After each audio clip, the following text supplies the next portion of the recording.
Miss Rufa, totoo po bang wala kayong kinalaman sa nangyaring isyong ito? Yes, Your Honor. I'm so honored, like an honor student. Yes. Okay.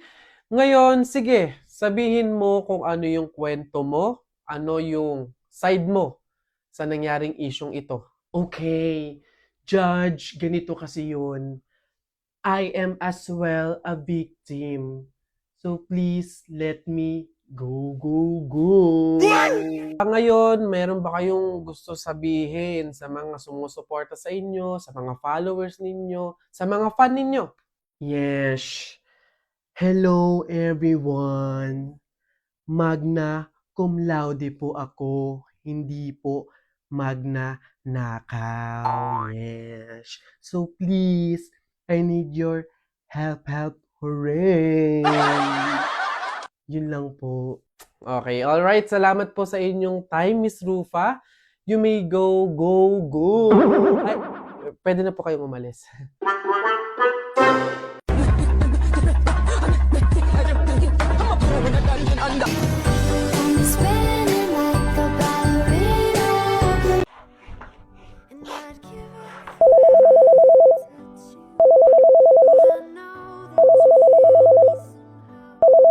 Ayun na, Nay! Tayo sumagot na si Kuya! Hi, Kuya! Oh, napatawag po kayo. Kakamustahin ka lang sana namin, anak. Naku, wag na po akong alalahanin dito. Okay na okay po ako. Oy, anak, kamusta? Nabasa mo ba yung message ko sa'yo? Ihiram sana ako ng pampagawa ng jeep natin, anak eh. Hindi ako makabiyahe, nasira kasi. Opo, Tay, pagkasahod ko po.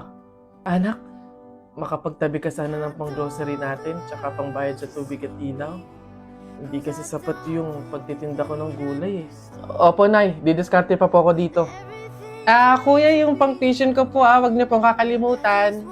Oo, ipapadala ko. Salamat, anak. Anak, salamat. Mag-iingat ka dyan. Thank you, Kuya. Love you. Lord, isali mo pa po ako sa listahan ng mga strongest soldiers mo ngayong taon na. Hindi ako pwedeng maging mahina eh.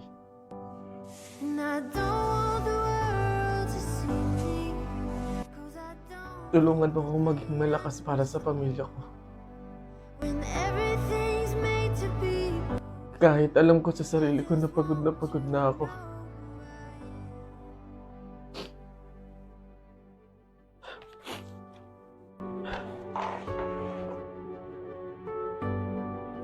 Strawberry and avocado ice cream. Mas masarap, promise! Pang Instagram, pang Facebook, pang patibay ng relasyon. Kaya san ka pa? Dito ka na! Ice cream yummy! Ice cream good! Duraot ng strawberry! Right? Atina, tawag na tayo ng karagatan.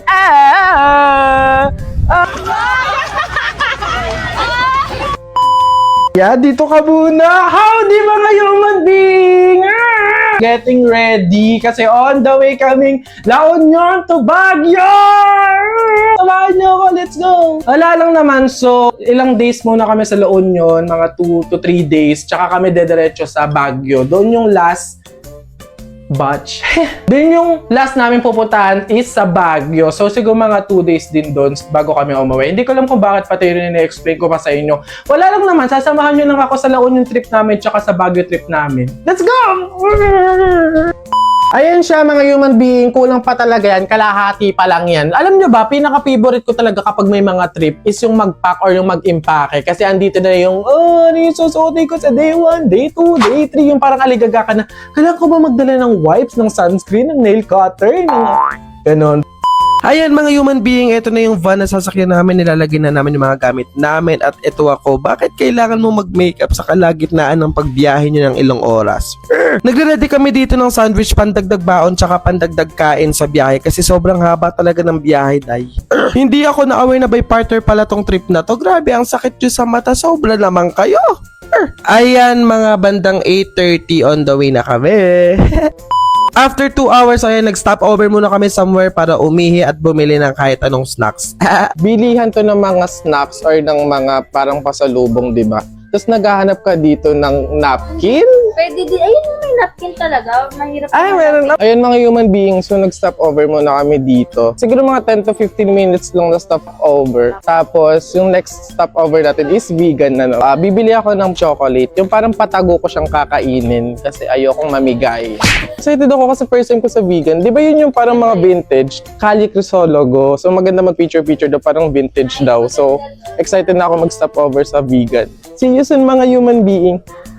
Siyempre mga human being, hindi mo mawala yung TikTok. May pa-transition sila, dai. Traveler ang atake. At ayun, biyahe na ulit. 12:30 AM nakakita kami ng bilihan ng isda. So dito kami bumili ng danggit, ng dilis, pandagdag ulam namin sa ilang araw na pagstay namin sa Ilocos.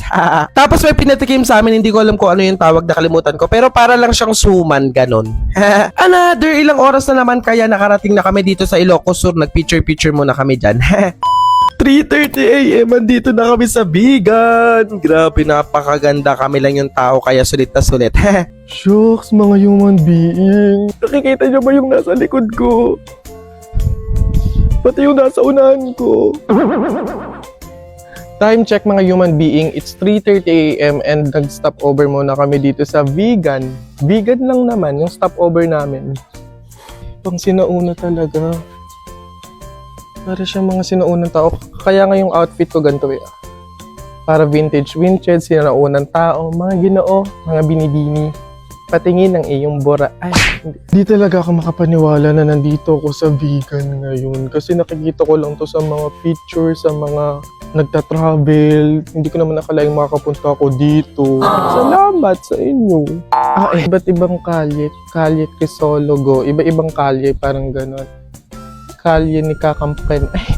So, mga 30 minutes lang kami dito mag-stop over. Picture-picture lang. Tapos bibili ng mga snacks or kakain ulit. Tapos bibili ng ilang sa mga souvenirs, ganun. Tapos pupunta na talaga kami sa pupuntahan namin, which is Pagudpod.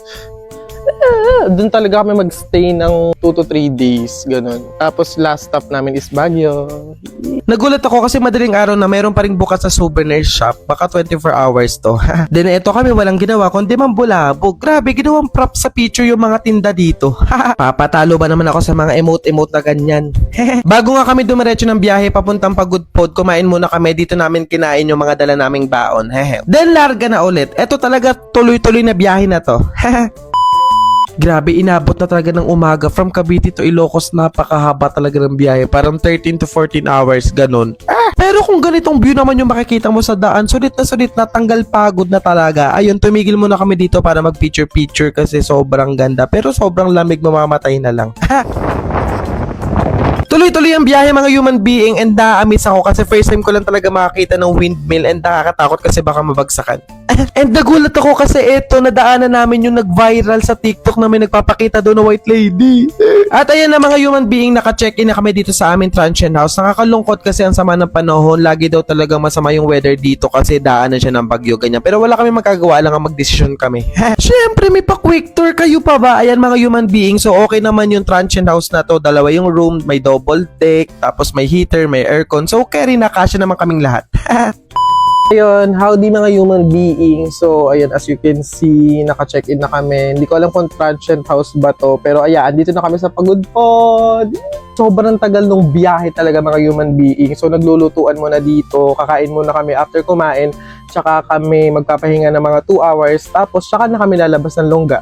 Doon na kami hahanap ng mga iba't ibang activity dito or mga tourist spot dito na pwede namin puntahan. Kung kaya, kasi medyo maulan, basta itatry namin lahat ng pwede namin itry dito sa Pagudpod, gaya ng bembangan, gano'n. Fresh na, nakaligo na, natanggal na yung pagkapagod ko sa biyahe, kaya naman ready na ako makipagbembangan dito sa Pagudpod. Ay, 13 to 14 hours na biyahe from Cavite to Pagudpod. Grabe naman, patayin na lang kaya. Parang kadulu-duluhan na ng Pilipinas. Ayan mga human beings, so nagkakainan muna bago magpahinga sila kasi sila pagod na, ako may energy pa. So ako pupunta ako sa dagat na magpipicture ako doon. Bugs, kahit ang pangit ng weather, may ulan-ulan, may ambon, ang lakas ng alon, ang ganda pa rin ng dagat. Ang sarap pa rin mag-unwind, mag-relax. Ang tagal ko itong look forward Tagal ko itong nilook forward na makapagdagat ulit and eto na yun. Oh my God, mga human being! Eto na! Kamusta ka, dagat? Yung mga kasama ko, mga human being, natutulog sila. Ako, mas uunahin ko mag-picture-picture. Tignan nyo magandang view na to kaysa matulog. Okay? This is my outfit. First outfit ko pa lang yan, mga human being. Talagang ipapakita ko yung mga malamodel. Hindi ako papayag nang wala akong video, picture. Muli tayong nagkita, karagatang ito. Muli tayong nagsalubong. Namiss kita. See the lights with the sky, with the sea. It calls me. And no one knows. Ang gagawin ko lang naman dito is magpipicture-picture lang naman ako. Tapos manonood lang ng karagatan. At tinatawag na tayo ng karagatan. Let's go, Pagod Pod! After mag-video at mag-picture, nakakita ko ng bata ng mga naglalaro. So, syempre, gagambalain natin sila, aasarin natin sila, guguluhin natin sila. Ayan mga human beings, so dito namin here in Pagod Pod, sama-sama kami nag-first breakfast and nakakalungkot kasi ang pangit pa din ng weather. Ulanan muna lang kami. Hindi na kami nakapagtampisaw sa dagat. Maawa ka naman.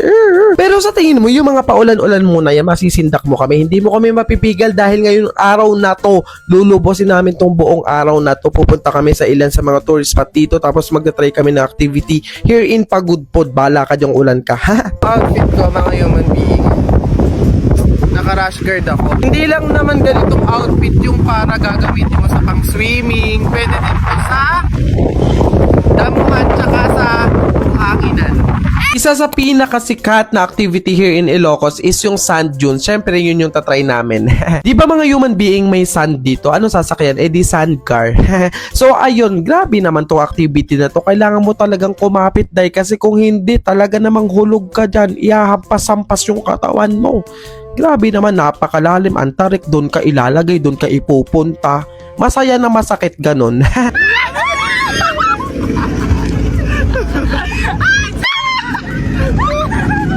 Pero sa kabila ng sigaw-sigaw mo, ng takot mo, ng paghampas sa mga katawan mo, mamamangha ka din talaga sa ganda ng view, ng scenery kasi sa sand dunes na to, para ka nasa ibang bansa ganun.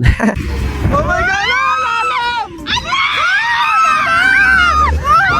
Mga human being, akala nyo ba pangiti-ngiti lang kami dito pero deep inside ang sakit nung buhangin sa katawan. Ang lakas kasi nung hangin so lumalagitik talaga yung buhangin sa katawan namin, ang ganit pa sa buhok tapos ang sakit sa mata. So kailangan mo talaga ng pang-protect sa balat tsaka sa mata.